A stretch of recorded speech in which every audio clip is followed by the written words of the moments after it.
Anak, saan ka ba galing? Kanina pa kita hinahanap ah. Ano ba, Tay? Nag-CR lang ako. Kailangan ba magpaalam pa ako kahit papunta lang ako ng CR?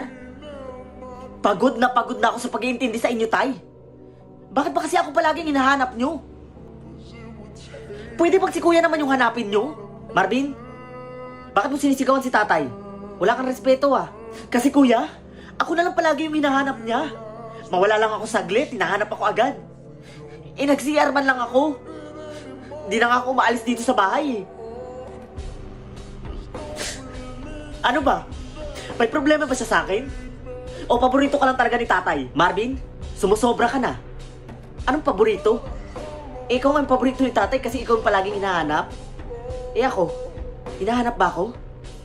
Di ba hindi? Ang swerte mo nga eh. Kasi hindi ka niya kinalimutan. Ako, halos wala na. Halos hindi niya na ako ituring anak. Kinalimutan niya na ako. May sakit si Tatay, Marvin. May Alzheimer si Tatay. Ano? Nakalimutan niya na lahat. Pati ako kinalimutan niya na. Pero ikaw, hindi ka niya kinalimutan. Bakit ngayon mo lang sinabi?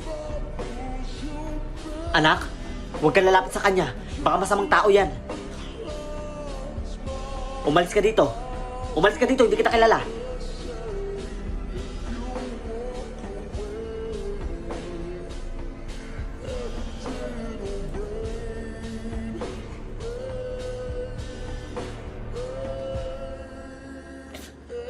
Tay. Sorry, Tay. Tay. Patawarin niyo po ako sa mga masasakit na nasabi ko. Hindi ko po sinasadya.